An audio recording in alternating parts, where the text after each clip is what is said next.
Merci. Merci, Monsieur le Président. Je ne reviendrai pas particulièrement sur l'objection repoussée par le Parlement, même si je m'en réjouis.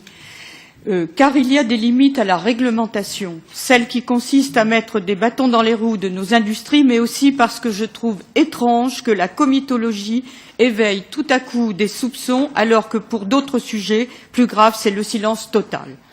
De fait, j'aimerais évoquer la question de l'opportunité d'une telle réglementation. Je profite de la présence de représentants de la société civile et de l'économie réelle pour avoir une réponse mesurée et pragmatique. Nous n'avons que trop rarement posé les termes du débat comme suit. Le gain écologique d'une telle lourdeur réglementaire que constituent ces contrôles et ces seuils pour véhicules légers est-il largement supérieur à une perte économique qui, elle, serait mineure? Quel est le rapport de force entre ces deux objectifs du point de vue des professionnels que vous êtes? Selon le ministre de l'écologie d'un État membre, la France en l'occurrence, aucun constructeur n'est dans les clous.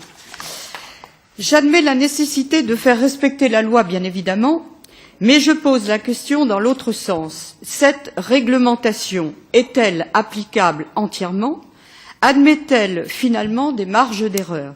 Il me semble préférable de tolérer des marges d'erreur qui, parce qu'elles sont à la marge, n'ont pas d'effet significatif sur l'environnement, plutôt que de construire un modèle de réglementation inefficace mais pénalisant les industries, ne serait-ce que pour l'effet d'annonce négatif, voire catastrophique.